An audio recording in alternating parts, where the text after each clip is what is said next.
All right, I'm just going to do an audio check. Julie asked if there's sound. We just weren't talking yet, but I want to make sure everybody can hear us. Oh, great. That's good to hear. All right. We'll give everybody one more minute. Julie, you might have to do something with your speakers. Sorry.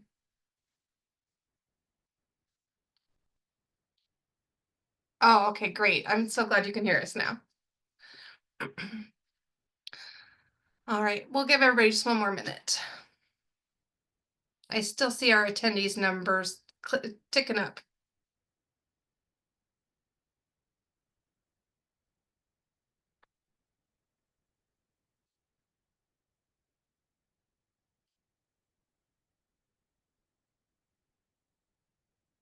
All right, we're 1 minute after, so I'm going to go ahead and get started. Hello, everybody. My name is Tia Snyder. I'm the Cooperative Portfolio Manager overseeing the facilities MRO and industrial supplies portfolio. I wanted to introduce really quick the other teammates that are joining our call that you can see on the screen. We have Heather Dryman, who is our contract portfolio coordinator. We have Tanya Campbell, who is our supplier engagement manager, and then the two fabulous people from the Commonwealth of Kentucky, Miss Stacy Blank and Dan Salvato. Um, they all three of these, or excuse me, all four of these people are here to help support this portfolio. And we are here to answer any questions that you might have on this portfolio as well. You will not be able to speak during this presentation, so if you do have questions, please put them in the chat. We will be monitoring the chat and we'll be answering questions as they come up. All right, so I wanted to just give you guys a start by giving you an overview of the portfolio itself and how it came to be. The Commonwealth of Kentucky led this solicitation for us. Thank you very much to Stacy and Dan. The solicitation was released March of 2024. It closed at the end of April of 2024, and we held evaluations in May. Contracts were signed and effective on September 1st of this year. In our sourcing team efforts, we had support from Oregon, Florida, Idaho, Michigan, Washington. And then we also had some special SMEs for our environmentally preferred products. And those came from Massachusetts, Washington, and Oregon. So thank you very much to all of our sourcing team members that helped us get this RFP done on the street and awarded.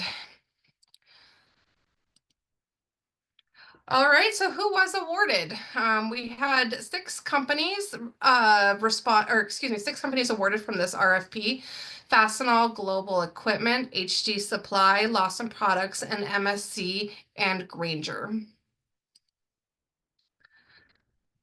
The Commonwealth of Kentucky issued this solicitation and contract with an initial term of 2 years. That started September 1st, 2024, and will go through August 31st of 2026, with options to renew up to 4 years. So we could have up to 6 years total for this contract.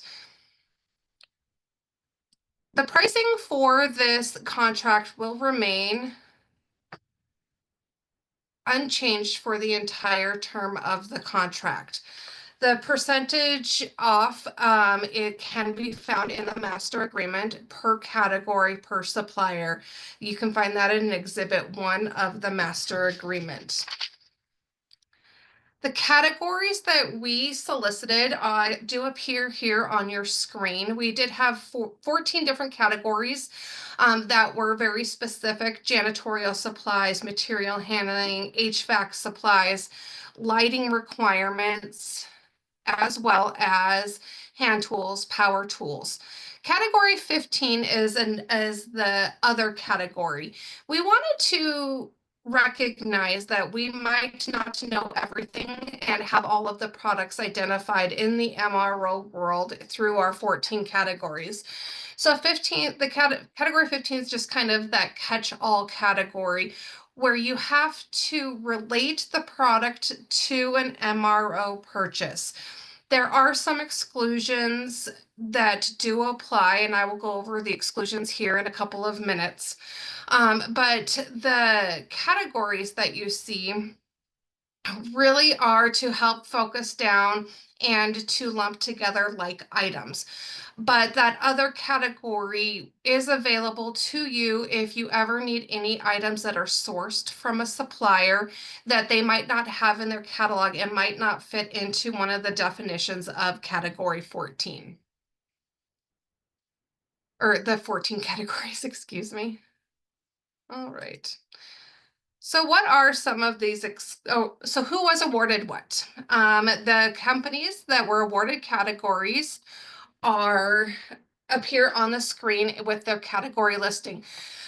Most of suppliers were awarded all 14 or 15 categories. HD Supply had some limitations on their award, and Lawson Products was not awarded a category 15. The exclusions that you will see with these master agreements directly relate to other NASPO value point portfolios. So AEDs, electric vehicles or charging stations. You have office supplies and furniture, office furniture that cannot be purchased through this contract. So those exclusions will be blocked from your ability to purchase at the catalog level with each of the suppliers. The full list of exclusions can be found on our Value Point website. And I would encourage you to go through and look at those exclusions as well. So what are the benefits of this master agreement? Master agreements are awarded and competitively bid so that we can pool together our buying power and get you best terms and conditions and best pricing available. It keeps the administrative costs low for you as at the purchasing entity, so there's no need for any additional solicitations. And using that purchasing power in lieu of the smaller individual state or local government purchasing power really gives us the edge in the benefits of the master agreement. As we proceed, I'm going to just take a second to pause and see if you guys have any questions. None in the chat box yet. Okay, great. I'm just going to give everybody one more minute. All right, with that, we'll go ahead and move on to the participating addendum process, and I'm going to turn it over to my colleague Tanya to cover the participating addendum process. Oh, we had one question pop up. Is installation included? That is a great question, Kaliska. Installation can be included, yes, but we did have some limitations in the master agreement that stated that the suppliers cannot outsource that. They cannot bring in a third party in which to do the installation work. They need to do that themselves. You will also want to check your state statutes and make sure that that can happen by these companies and that there's nothing in there regarding any kind of limitations for building construction. If they're installing something, you want to make sure that you're following your state laws and restrictions. Thank you, Kaliska. All right, Miss Tanya, over to you. Thank you, Tia. Participating addendum process.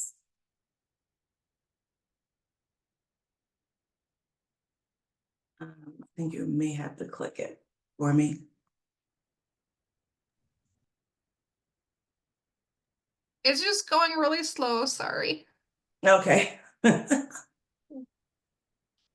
Oh, there we go. Okay. On the participating addendum process, through the participating addendum, state entities may select a contractor.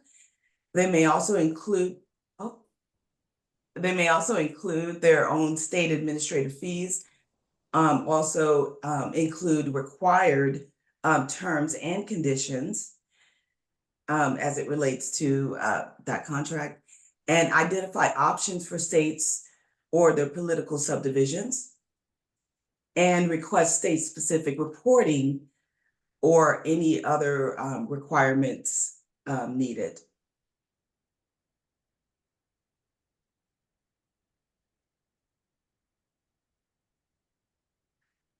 There is a model PA that is found on the NASPO website. You can find that at naspovaluepoint.org. And you can use this form.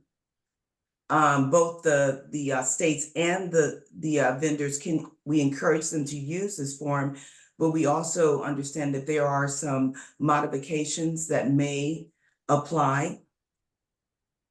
So only add the terms and conditions specific to the state and not already included in that master agreement, we do ask.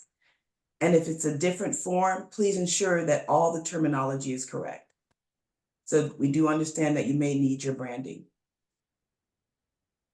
There are 3 types of PAs. You have your statewide PA, and that means that every eligible entity in that state can participate. And then you have your state signed PA for our non-state entities. So every eligible or legal eligible non-state entity can participate in that PA process.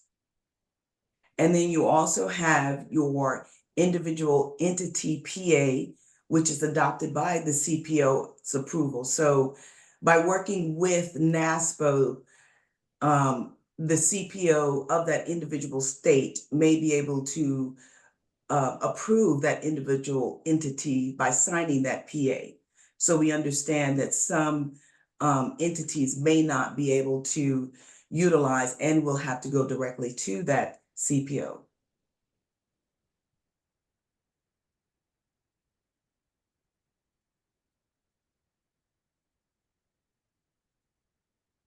Now, understanding the participating addendum, we want to make clear that what it is and what it isn't.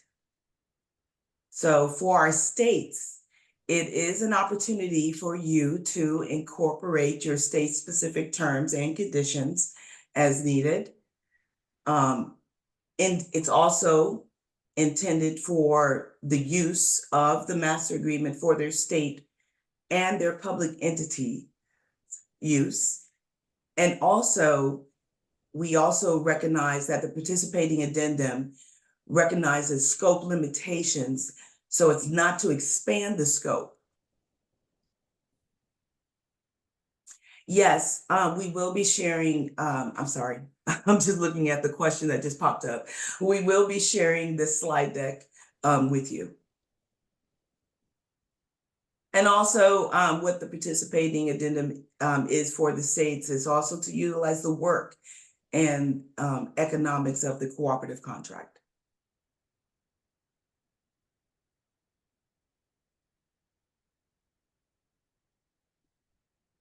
And I think it went, okay.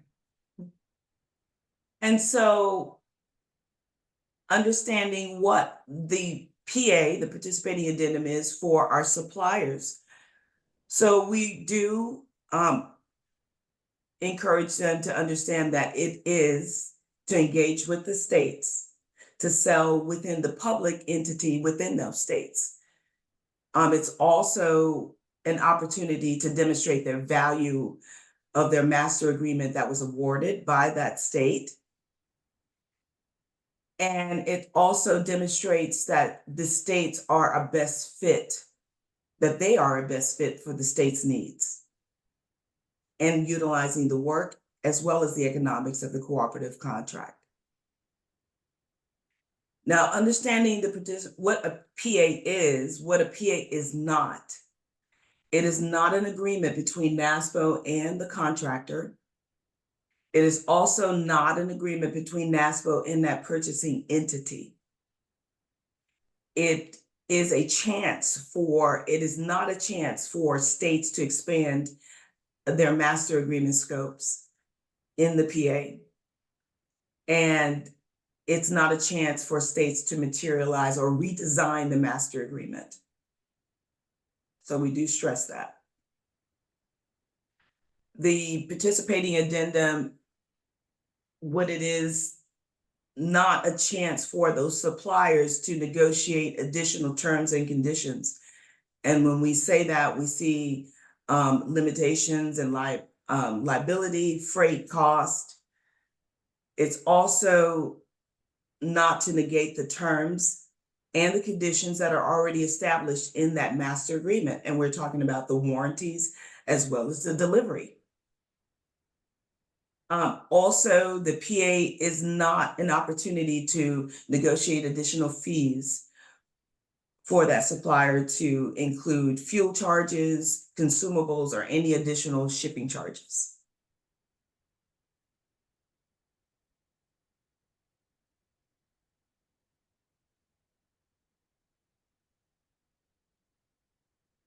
Our goal with the PA, again, is not to renegotiate the master agreement's terms or to include numerous links or additional PA URLs to additional PA terms and conditions. As you know, the master agreement sets that framework that binds all those terms that must be included. So we hold the suppliers as well as our states accountable.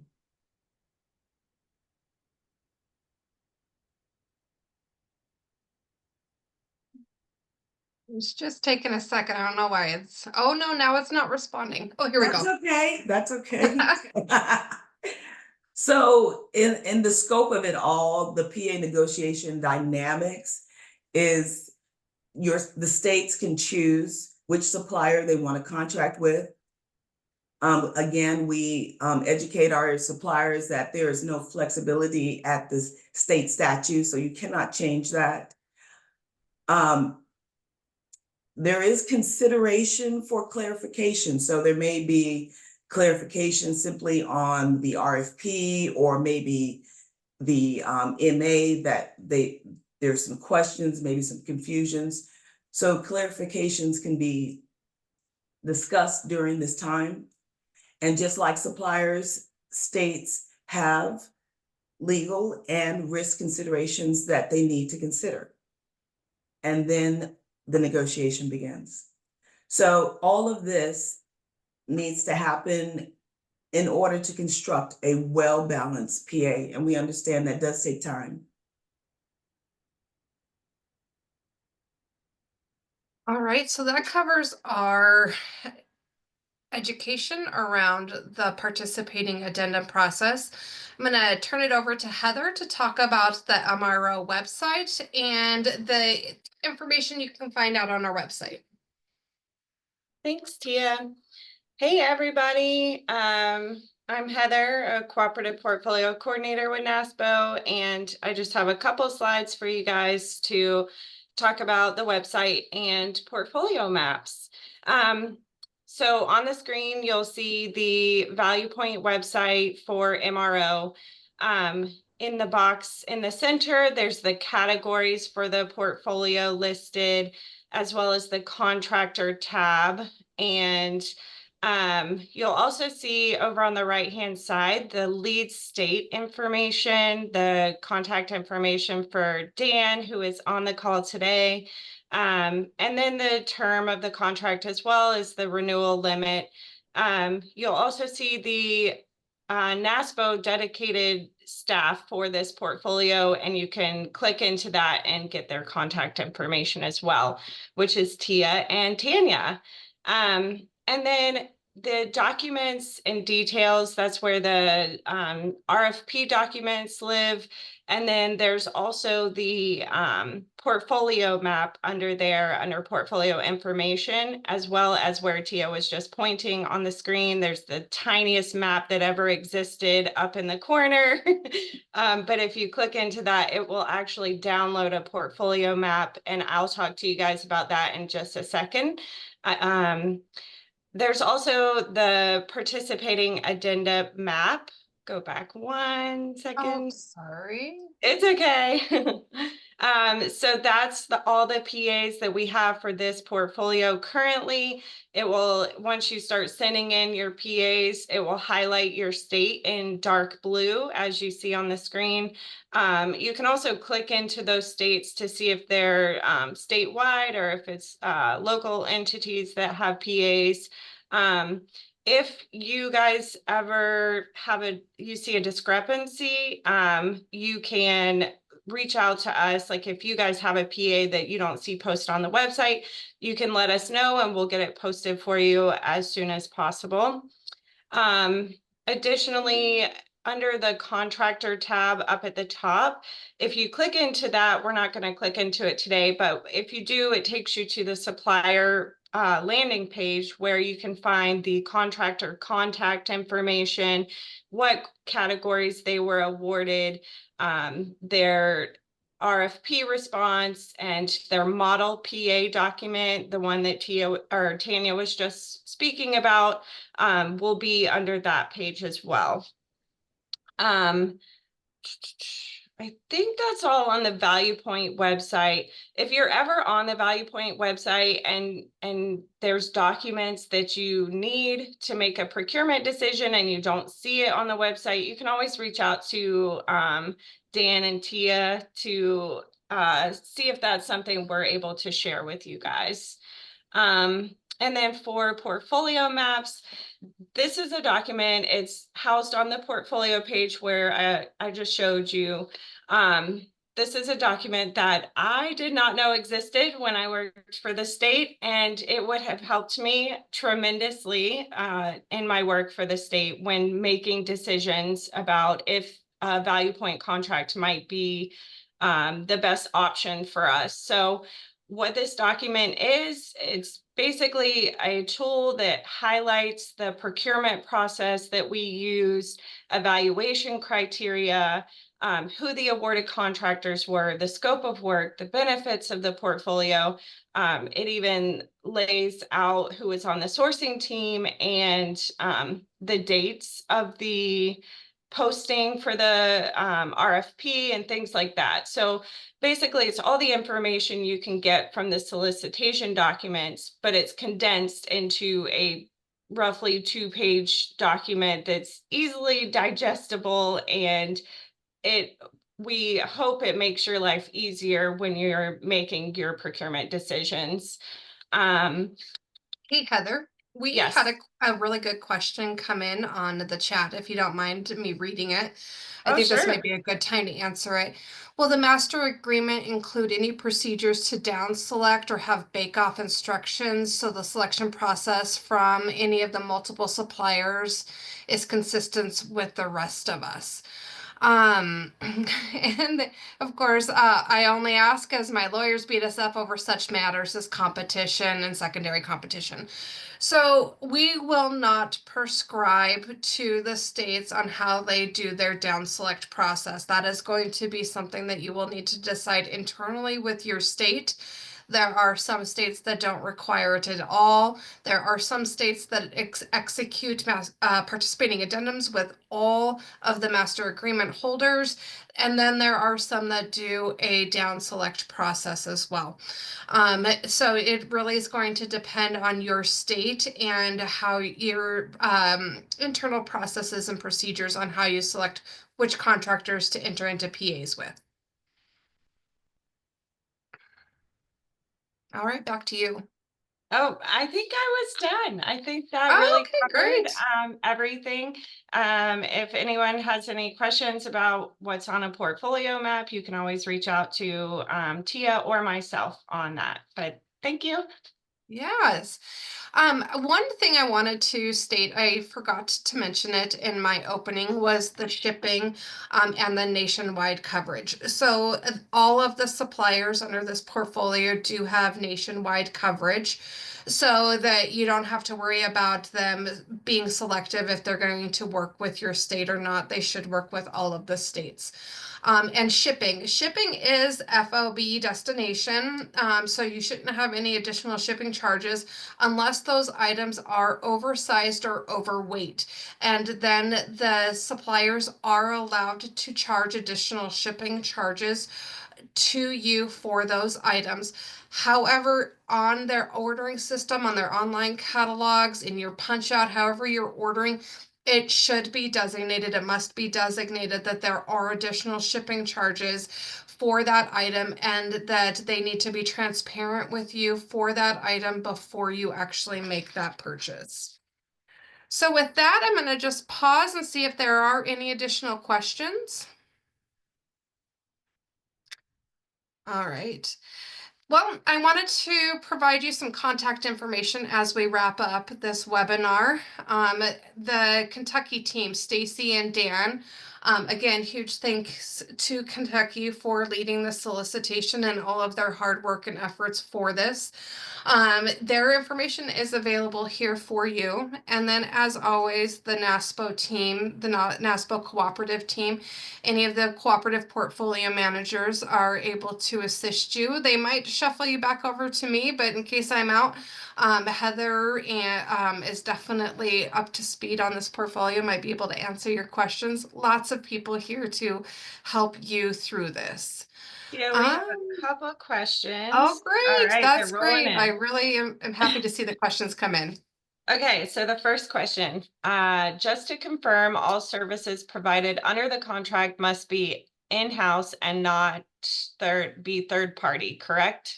Correct. Yes. Okay. Um, Are source product and services included? So sourced products, good question, Carrie Ann. The sourced products are included as long as you can tie them to MRO. So again, that kind of goes to that category 15 offering where we might not have recognized in the 14 original categories what you're purchasing, but that 15th category is there for those source items. There are some of the contractors that are allowed to provide services. And I will give you just a couple of really good examples off the top of my head. Emergency preparedness and emergency response services, vending machines, inventory warehousing.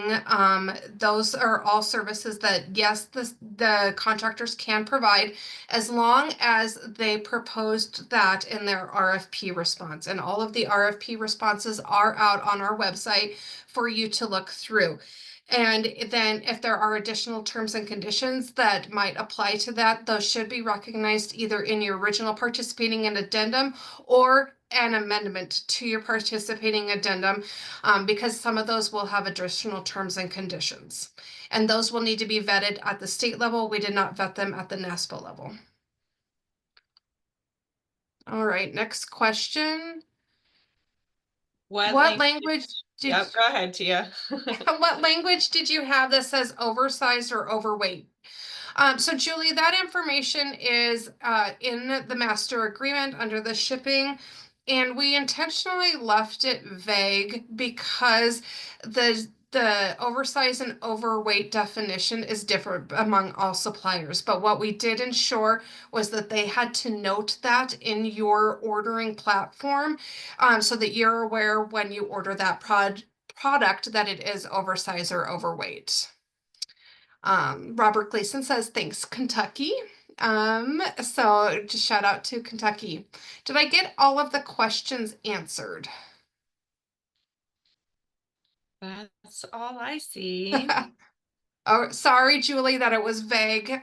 We really had to try to find a one size fit all solution to what oversized and overweight was. And to be honest with you, I even did research with FedEx and UPS and USPS and trying to determine like what their definition of an oversized or overweight package was, and they didn't even have a consistent definition as well. So, but you're right, vague. It is vague, but hopefully the indication on the website should give you a little bit of comfort there. And thank you for shout out to Kentucky again as well. All right. Well, with that, this concludes our presentation. I wanted to take a second to thank everybody for joining us on this presentation. If you have additional questions, please reach out to anybody from NASPO or Dan and Stacy, and we'll be more than happy to answer your questions. All right. Thank you very much. You guys all have a good rest of your Tuesday.